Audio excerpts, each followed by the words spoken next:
2023 was an interesting year. I have 18 new credits, which brings my new total coaster count to 122. Starting at number 18 is Southern Express at Tropic Falls at Oahu. This is a kids coaster, definitely not meant for adult bodies to ride. I am a testament to that. I remember when I first tried to ride this and it just would not fit, but that ride out, bless her heart, she was so determined to get me on. The lap bar clicked and, I got my credit. Even though I have good memories of this roller coaster, this belongs at the bottom, and for good reason. At number 17, 16, and 15 is Sea Serpent at the various Fun Spot locations.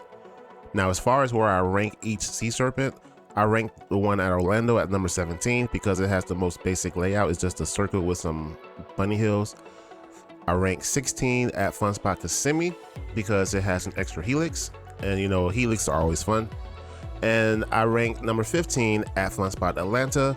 It has the same layout as the one in Kissimmee, but I just have better memories riding this because I rode this with a fellow enthusiast, and riding roller coasters with other people, especially other roller coaster enthusiasts, makes it more memorable. Otherwise, it's your basic kiddie coaster. Unlike the Southern Express, I was able to fit all 3 Sea Serpents with no problem, and the ride was slightly more enjoyable because of that. Number 14 is Hurricane at Fun Spot Atlanta. This little EF Milo coaster is fun, but it's super janky. It's a lot jankier than it looks. Those turns are interesting, to say the least. And that last hill before you turn around to the brakes, you get a decent pop of ejector there, surprisingly. It doesn't look much, but yeah, those drops means business. And it's typical for E&F Milo coaster to have jank and, little pops of airtime here and there. Cute ride, but yeah, super janky. Number 13 is Cyclone Coaster at the Strawberry Festival. The Strawberry Festival is located in Plant City, Florida, and it comes every March. They have a lot of fun activities, a lot of good strawberry-based food, and they have a lot of flat rides. Cyclone Coaster is your typical roller coaster you can find at a carnival. Not too thrilling, but hey, a credit's a credit, and I'm glad I rode it. Number 12 is Hurricane, located at Race City. This place is in Panama City Beach. I first came here in March of 23. Unfortunately, it was closed due to maintenance, and I came later that year in October and got my first credit. It's nothing special, but there's a particular moment in the middle where it's like a super whippy turn. It definitely caught me a little off guard. The rest of the ride is pretty meandering, but pretty cool coaster. Number 11 is Spinning Coaster, located at Swampy Jack's Swampable Adventure. This park is also located at Panama City Beach, Florida, and it's your typical SBF Visa spinner. This was my very first SBF Visa spinning coaster. And yeah, these little things are pretty fun, man, especially when they spin a lot. It's basically a figure 8 layout. However, the spinning really makes it work. I'm definitely looking forward to getting more of these credits because these coasters seem to be like at little small family entertainment centers and stuff like that. So yeah, looking forward to riding more of these. Number 10 is Spinning Coaster, located at Andretti Thrill Park. This park is located in Melbourne, Florida, and is literally the same model as the one at Swampy Jack's. The big difference, at least from my experience, is that this one spins you like crazy. It's pretty intense. I think it spun a little too much in my opinion because, good lord, it was making me dizzy. Like I said on the last coaster, I like these models and looking forward to riding more of these.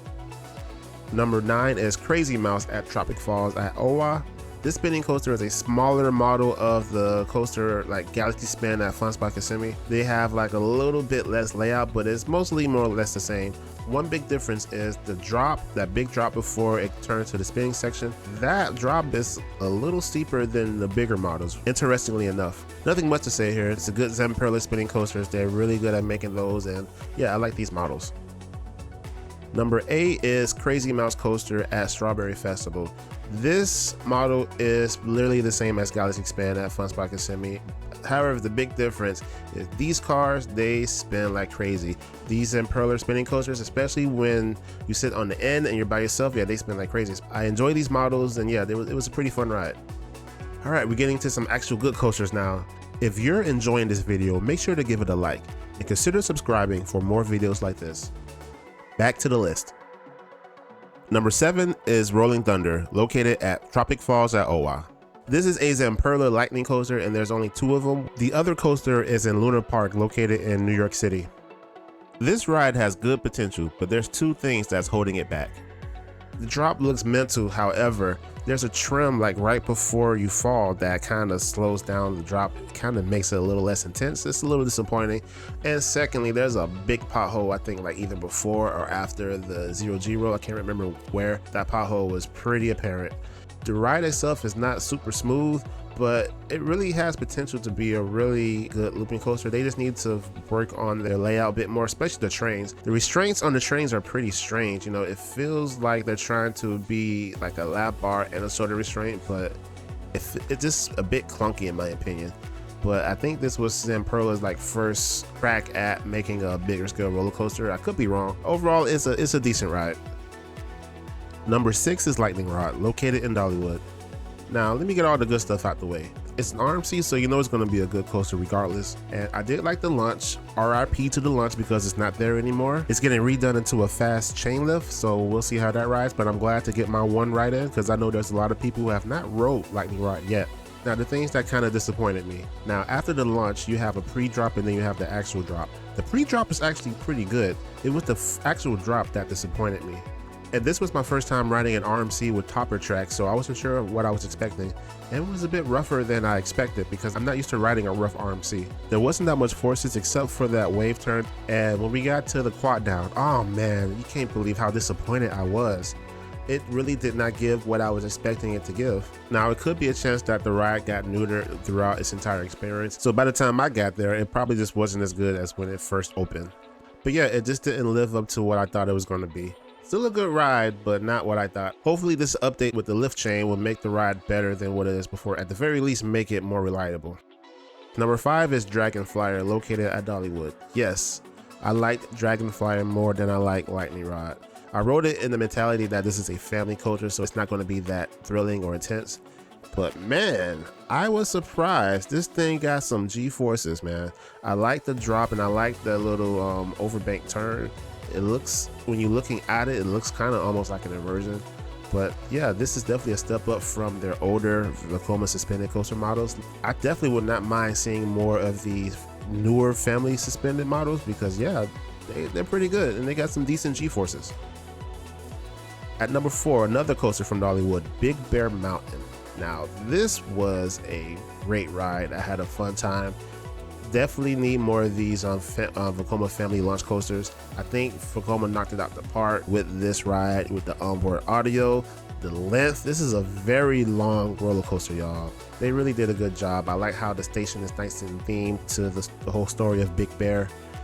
Yeah, Dollywood did very good. I think this was their first ride with onboard audio. Yeah, I can see a lot more rides like this. Big Bear Mountain is definitely a success for Dollywood. Number 3 is Pipeline, located at SeaWorld Orlando. I talked about this on another list, but yeah, this ride I think surprised everybody. This, I feel like this was a sleeper hit for 2023. A lot of people don't like stand-up coasters. I'm not really a big fan of them either, but when I rode this one, I was pleasantly surprised. The restraint system is something I've never seen before. You know, it moves up and down with you, especially with the airtime. Speaking of airtime, it has 5 airtime moments, and the first time you feel your feet lift off the floor, it's like, what the heck is this? It's a feeling that you've never felt before. The ride itself is a little bit short, but this is a prototype. I think it's long enough to get its point across. It's a very phenomenal ride, a great fit for SeaWorld, and I look forward to seeing more of these models in other parks. Number 2 is Twisted Cyclone, located at Six Flags Over Georgia. This ride, even though it's short and it's not as intense as the other RMCs, it does what it can with that track. I was pleasantly surprised at that first drop. It's nice and twisty, and then you have that head chopper. Yeah, it was pretty good. And then if you're in the back row, you're like flying down that drop, man. It's very good. I like the reverse cobra roll, very hang timey. I like the little bit of ejector it does has. Those hills do not play, so it definitely packs a punch for a small layout. But overall, in its own right, Twisted Cyclone is a wonderful coaster. Number 1 is Air Force One at Fun Spot Atlanta. Oh man, this ride is insane and in the middle of nowhere. Who knew that Fun Spot Atlanta had the funds to actually build this type of coaster? This is a world-class coaster. I remember when the POVs first came out and I did a poll asking people if Air Force One is a upper, mid, or lower tier coaster. A lot of people thought it was going to be a mid-tier coaster. Man, oh man, it proved a lot of people wrong, especially when they first rode it. The 0G stall feels like it goes on forever and it's very hang timey and floaty. I really enjoy these types of elements. And the arcade roll, it reminds me so much of the Mosasaurus roll on Velocicoaster because both elements, you go through that element pretty fast.